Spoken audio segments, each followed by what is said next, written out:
fight, Michael Woods reported on Twitter last night that he'd been informed that Chavez Jr., Julio Cesar Chavez Jr., and Danny Jacobs fight coming up, I think it's like December 20th or something like that, in Phoenix, Arizona, will not have any VADA drug testing. Let's talk about it. It's your boy CJ Goodfella Sports TV. Make sure you hit that subscribe button, bell icon button, share the video. And it's interesting because Chavez allegedly ducked and dodged VADA drug testing, even though it was said behind the scenes that it was a misunderstanding and the VADA employee refused to show his paperwork and tell Chavez if Danny Jacobs was getting tested as well. So that case is still open in Nevada. Okay, Nevada State Athletic Commission sent Matchroom and Eddie Hearn a letter telling them the legal ramifications if he continued to put on Chavez and Danny Jacobs a fight in December. If he continued to put that fight on December, while this case was still open in Nevada. Now, I know Chavez, he has a date, I guess, to see Nevada State Athletic Commission sometime this month. And if he is suspended, long story short, Nevada State Athletic Commission kind of threatened Eddie Hearn that he wouldn't have a promoter's license in Nevada if he went through with it.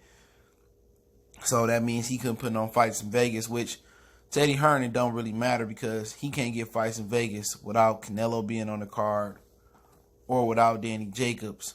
Without Chavez. All right? Because he's Mexican. So he don't got another fight. He can't get Devin Haney in Vegas for real. He can't get Jacobs in Vegas without a Mexican or a pull in Vegas. So I guess Eddie Hearn is going to continue to ride out this fight. And I guess this sorry-ass fight is worth his career in Vegas. For a short period of time. I don't think they will ban him for a long period of time.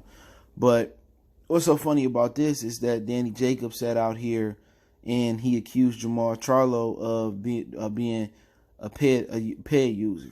Okay, the Charlos really ain't never respond to it. Demetrius Andrade said it as well. They accused Errol Spence. Demetrius Andrade did, and then he tried to walk back those comments. But what the hypocrisy is that Danny Jacobs and Demetrius Andrade, they work with Snack and Victor Conti.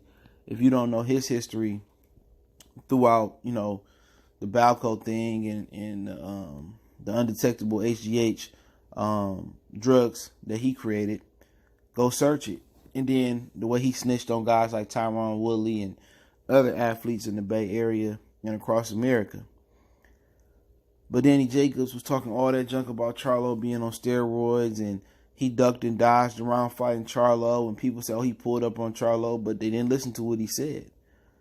Charlo said, you drop your opponent, I drop my opponent, and they fought within a week of each other, and Jacob said, I'm touching M's, he don't want to fight. Then again, he sat there, and he fought another ped user, a ped abuser, or a ped user and a ped abuser, Canelo Alvarez. He was reluctant to talk about Canelo Alvarez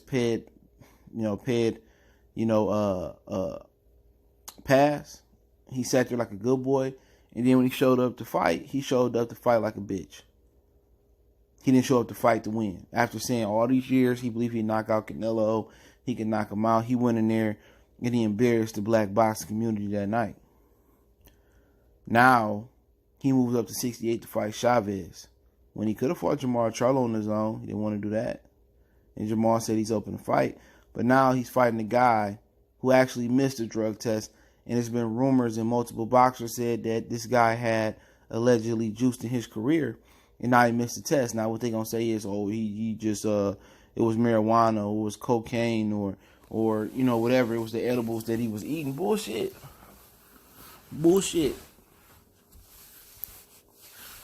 And Danny Jacobs, like I said before, this is why a lot of black boxing fans and YouTube channels don't support Danny Jacobs. There's so many inconsistencies with him and in the drug protocol. Okay? But they choose not to want to do no drug testing for this fight. I don't want to hear no bitching and no complaining from Danny Jacobs if he loses. And if he loses, his career is over with. A juiced up Chavez Jr. still shouldn't beat Danny Jacobs.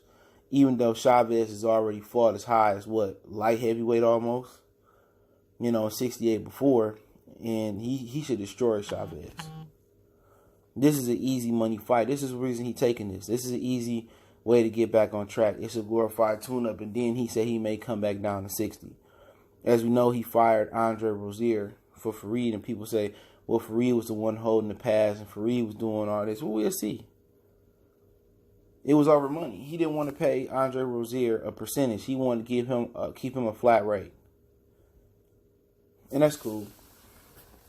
He'll move on, and Rozier move on, and Jacobs will move on. But once again, no drug testing. So you got to look at Danny Jacobs funny too. Why y'all not doing testing? This dude just missed a drug test. Why you not doing testing for the fight? You know, but he believes it's an easy fight. It's a tune-up. He getting around $4 million for the fight from the zone. He got one more fight on his own deal, and then when he done, he could be a promotional free agent. The zone has no more use for Danny Jacobs. They might after this they might feed him to Callum Smith, because Billy Joe Saunders is supposed to be fighting Canelo in May as of right now. And then if you get past Callum Smith, they'll probably try to re-sign him. If they lose, then his career be in flux, and then he gonna be trying to call out the Jamal Charlos of the world. He gonna be trying to call out guys like that, you know. But you know, he's crazy, dude. This dude missed a drug test, and all of a sudden y'all move the fight from Nevada to Phoenix, and now it's no drug testing. Not only do that look suspect for Chavez Jr., but it looks suspect for Danny Jacobs. A guy that's accusing, and his team accused other fighters of being on drugs. Think about that for a minute. They accuse other fighters of being on drugs and cheating, but yet you're the one that's fighting without VADA. You the one that held your tongue about Canelo getting popped hot and didn't have nothing to say about it. You the guy that's sitting here versus Chavez, and he just missed a drug test, refused to take a drug test reportedly, and you gonna fight him. So he should be the last dude ever complaining about VADA, USADA, WADA, a piss test, a urine test, same, a blood test, whatever test they doing, mouth swab. He should never in life complain again.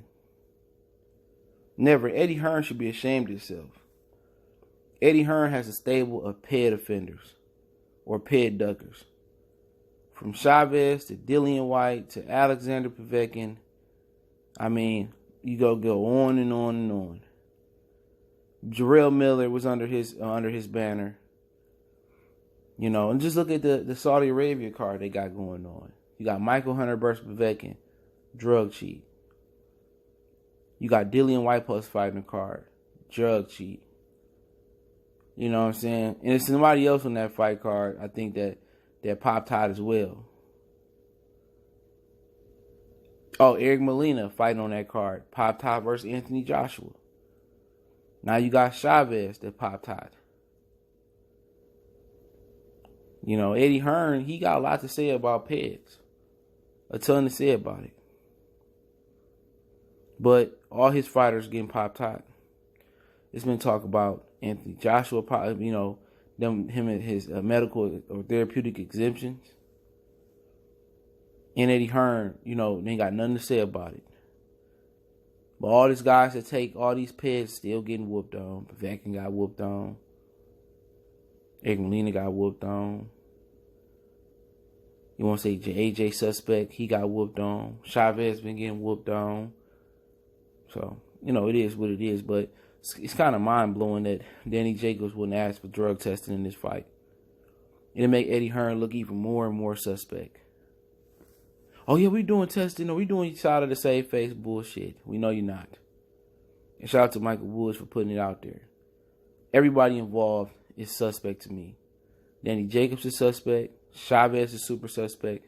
Eddie Hearn is a scumbag. He's suspect. He don't care about fighters' well-being. He don't care about PED usage in the sport. He promoting it.